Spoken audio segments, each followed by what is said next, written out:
Добрый день, друзья! Сегодня на канале две орхидейки. Мы с вами начали реанимировать эти две орхидеи 2 месяца назад. И я вам хочу рассказать, как проходила реанимация этих двух орхидей. И вы мне задаете много вопросов, говорите о том, что у вас не получается так реанимировать орхидею. У меня это единственный способ, которым я пользуюсь, и всегда все получается. Поэтому я сейчас подробно расскажу, что происходило с этими орхидеями в течение 2 месяцев. Одна орхидея – это ягуар.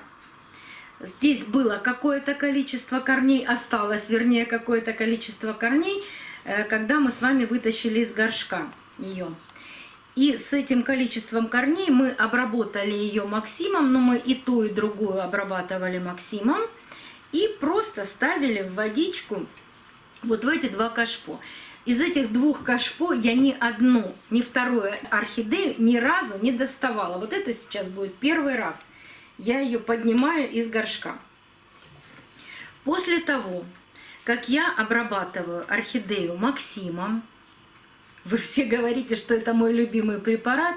Да, действительно, один из любимых препаратов, которыми я пользуюсь.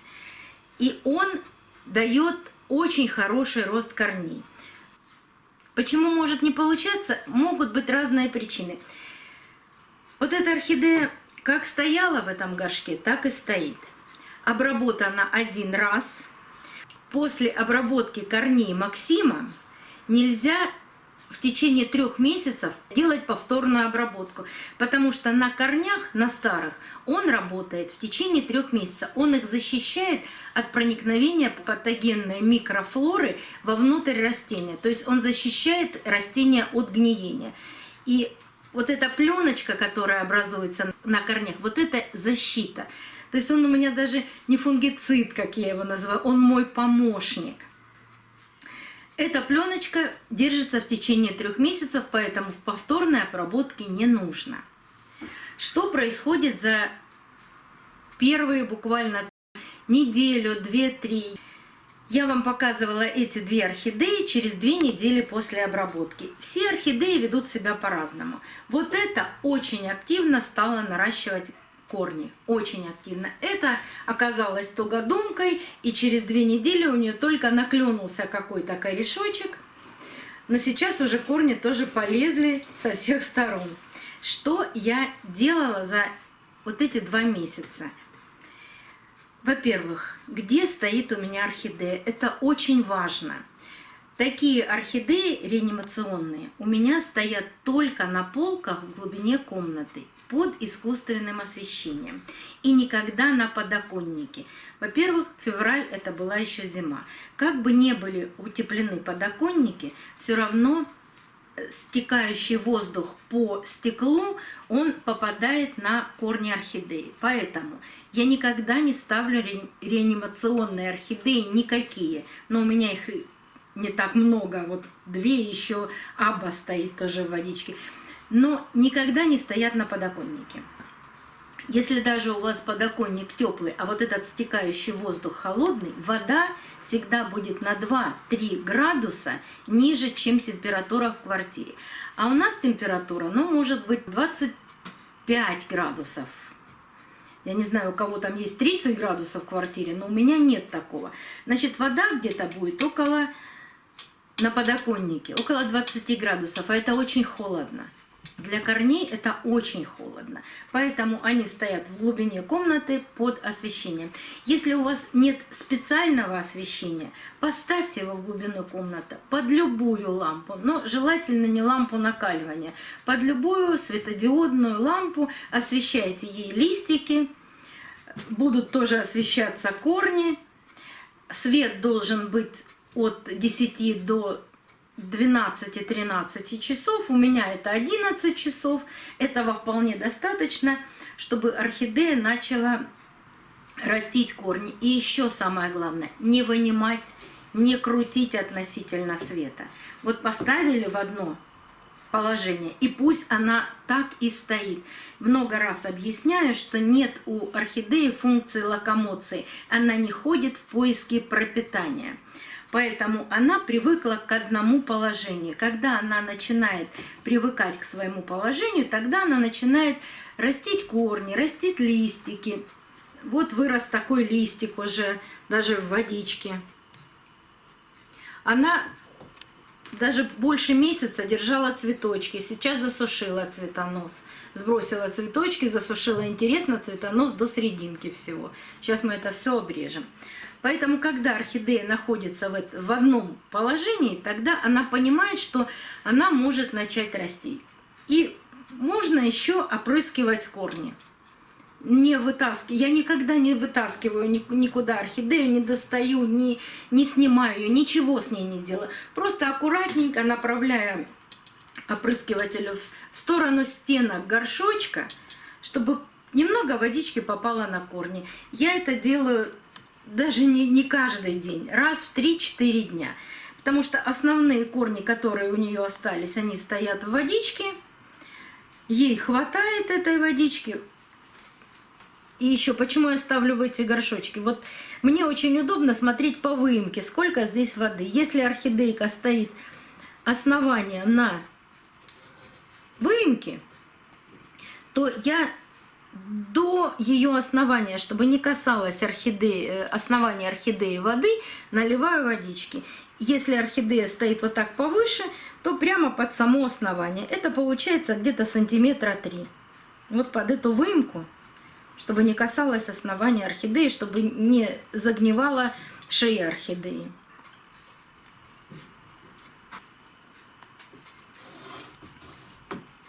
И оставляю, самое главное, оставить орхидею в покое. Вот больше я ничего не делаю. Вот так нарастают, сейчас покажу вам, вытащу уже эту орхидею. И покажу вам, как у нее за эти 2 месяца наросли корни.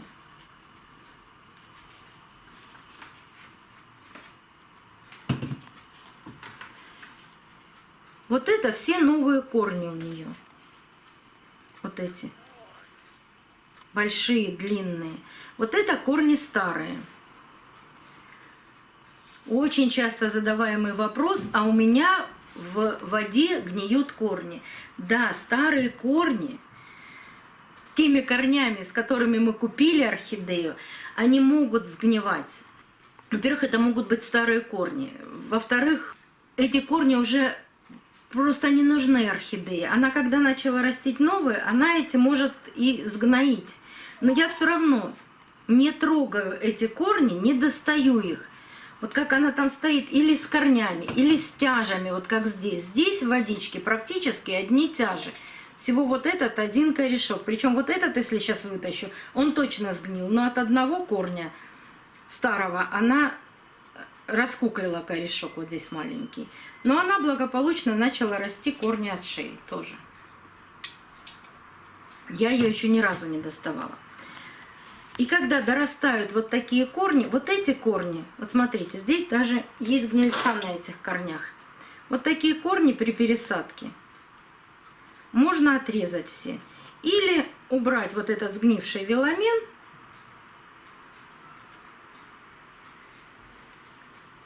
Так как уже 2 месяца орхидейка простояла в водичке, вот это все мы сейчас уберем здесь, что гнилое есть. Даже оставшийся грунт здесь остался. И вот это все можно еще раз, вот после 2 месяцев только, обработать неразбавленным Максимом. Причем эту орхидею я не обрабатывала неразбавленным Максимом, я только ее замачивала вот по инструкции, как положено, на литр 2 мл Максима. Больше ничего не делала. Так, мне очень мешает здесь цветонос, я его сейчас обрежу.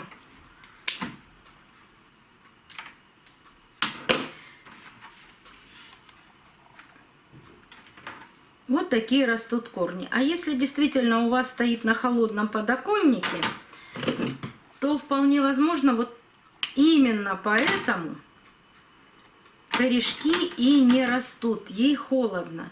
Такие корни сгнившие можно обрезать при пересадке, убрать все. Но до этого момента я не доставала орхидею и ничего с ней больше не делала.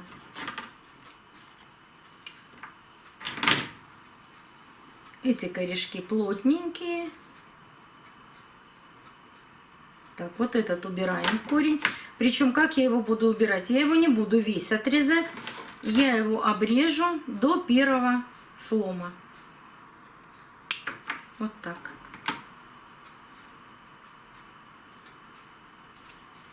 Вот еще есть гнилой корень. Я его тоже обрезаю до первого слома. Остальные корни все оставлю. Вот это старые сухие корни, вот они были обработаны Максимом, видите, розовые. И от этого тоже розового корня начал расти молодой корешок. А здесь два выросли вверх, и какие уже стали большие. Теперь вот эта шейка, ну все, что там черненькое, какие-то остались остатки от старых листиков, это, естественно, нужно все убрать.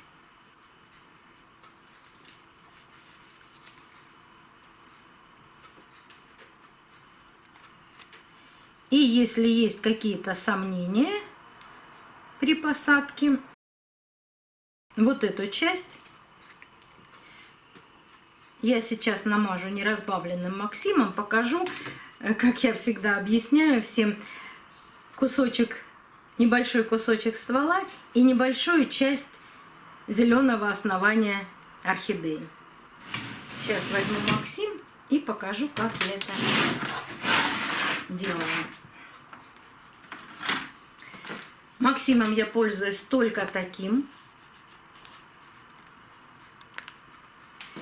И если у меня остается из этой ампулки, здесь маленькая такая ампулка, очень удобная расфасовка Максима 2 мл. Это как раз на литр. Но если мне нужно что-то намазать, естественно, я не храню в ампуле, я набираю Максим в шприц и потом пользуюсь из шприца. Он очень долго хранится там. И перед посадкой я хочу просто намазать немножко основания. Выдавливаю на кисточку.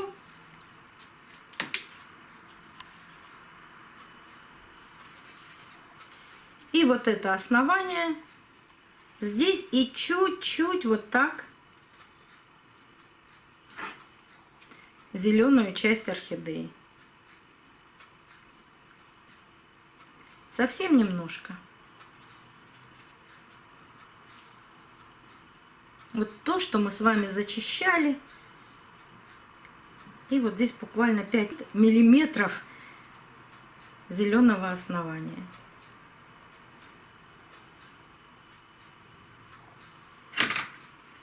После этого я дам подсохнуть Максиму. Буквально минут 10. Корни я не промываю больше. Потому что вот эти корни, они долго, опять же, они не проживут долго. Вот эти. А жизнь у нее пойдет от этих новых, больших, хороших корней. Так, и теперь давайте покажу вам еще. Сейчас подсохнет, и я ее посажу. Вот там пусть на дальнем плане полежит. А я вытащу вот эту орхидейку и покажу вам, что с ней происходит. Я вам недавно показывала ее. То ли это детка, то ли это цветонос, так еще и непонятно. Вроде длинненький, теперь стал похож на цветонос. Но здесь есть маленький листик, но иногда, ну как прилистник, я бы сказала, иногда так цветоносик растет. Поэтому будем наблюдать и смотреть, что же там вырастет. Давайте посмотрим на эту орхидею. Эту сажать рано. Вот эти корешки должны подрасти, ну еще немножко, еще сантиметра 2-3. Но почему я ее вытащила? Она отсушила здесь лист, вот он. А под этим листом растет корень. И вот эта сухая часть не дает возможности расти новому корешку. Поэтому здесь пришлось доставать, убирать эту всю сухую часть аккуратно, чтобы не повредить корень, и дать возможность расти новому корню.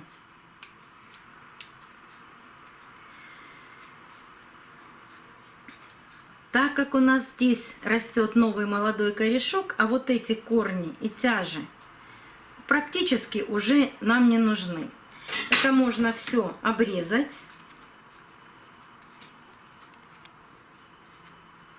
Они высохли уже, эти корешки.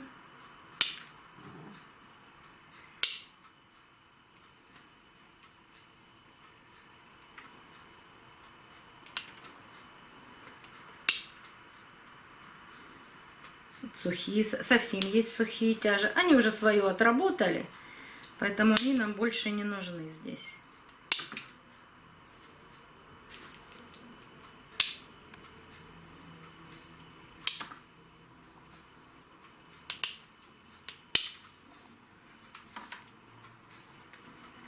Оставляем только вот этот корень, который начал расти.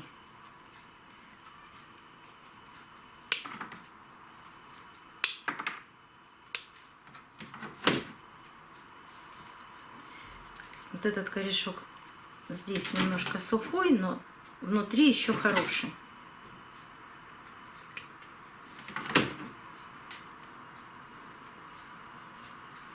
Орхидейка питается, конечно же, пока нет корней, она питается за счет своих листиков.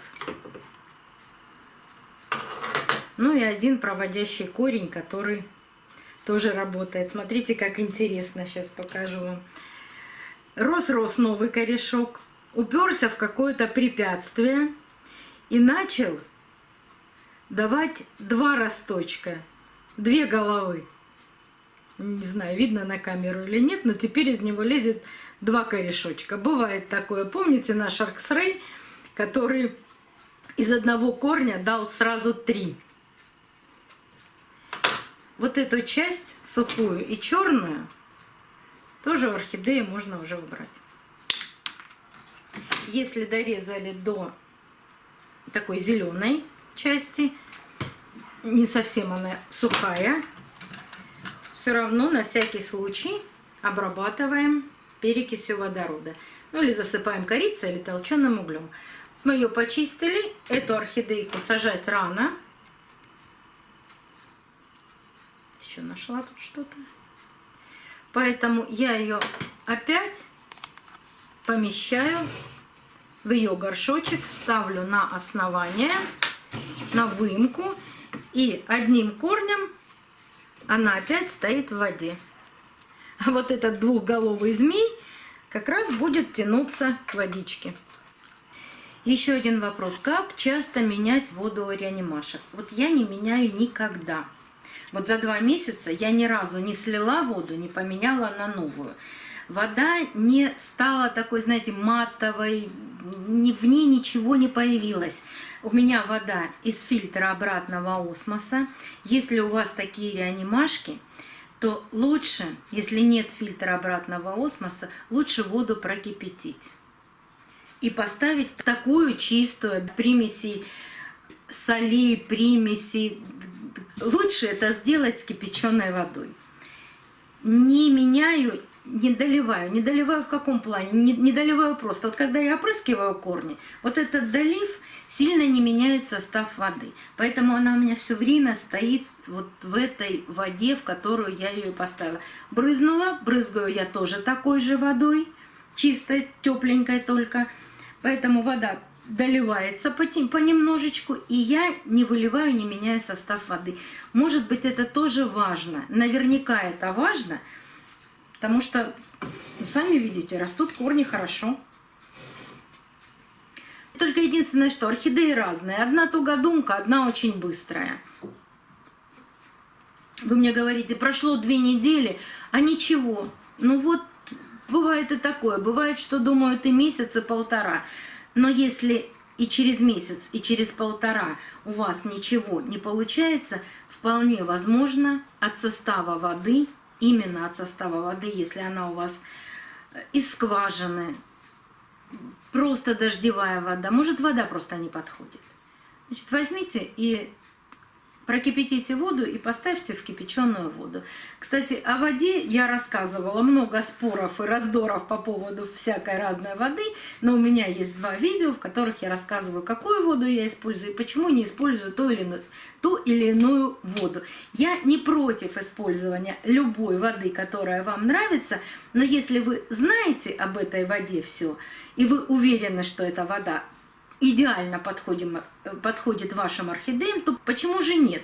Пользуйтесь той водой, которая подходит и от которой у вас орхидеи прекрасно растут и наращивают корни. Так, ну а теперь давайте вернемся к той орхидейке. Ее можно уже посадить. Не буду ей пока дальше обрезать цветонос. Посажу поглубже в горшочек. Ну, мало корней для этого горшка, но я надеюсь, что она очень быстро начнет и продолжит растить корни.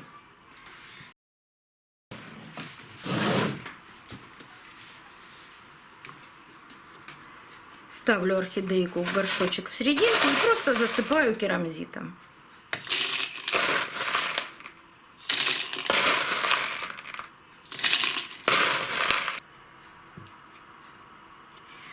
Пока орхидея стоит в водичке и она обработана Максимом, производитель Максима не рекомендует никаких дополнительных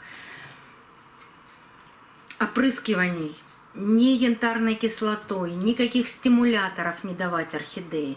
Я 1 раз года 3 назад попробовала это сделать, и орхидея погибла. Вот, казалось бы, и даже корни были хорошие. И я ее просто опрыскала чем-то с янтарной кислотой. Орхидея моментально дала стволовую гниль и моментально погибла. То есть, когда мы с такими реанимашками работаем, вот обработала одним Максимом, больше ничего не использую. Было очень жалко, была красивая орхидея, но янтарная кислота дала просто безумный рост патогенным бактериям. Поэтому теперь я не пользуюсь. Вот один препарат есть, прекрасно наращивает корни, растут листья, растут корни. Но зачем же я буду еще орхидею мучить и толкать ее каким-то еще большим подвигом? Орхидеи многолетние растения. Они очень долго думают, потом растят корни долго цветут. Когда мы их мучаем, они долго погибают. Поэтому я стараюсь не мучить свои орхидеи, не пересаживать их бегом после покупки, дать им адаптироваться. И даже если по показаниям, по каким-то, и я знаю, что я покупаю орхидею заведомо с плохими корнями, просто когда все корни плохие, или у орхидеи начинается терять тургор листики, и я ее по показаниям разбираю и ставлю вот так на наращивание корней, как у меня стоят эти, ну это даже не наращивание корней, это практически реанимация, это здесь и корней-то нет. Я никогда к ним не применяю никаких стимуляторов роста, никаких гормональных препаратов. Я делаю только так и никак иначе. Если вам интересно, подписывайтесь на канал. Будет обязательно продолжение. Так что увидимся на канале.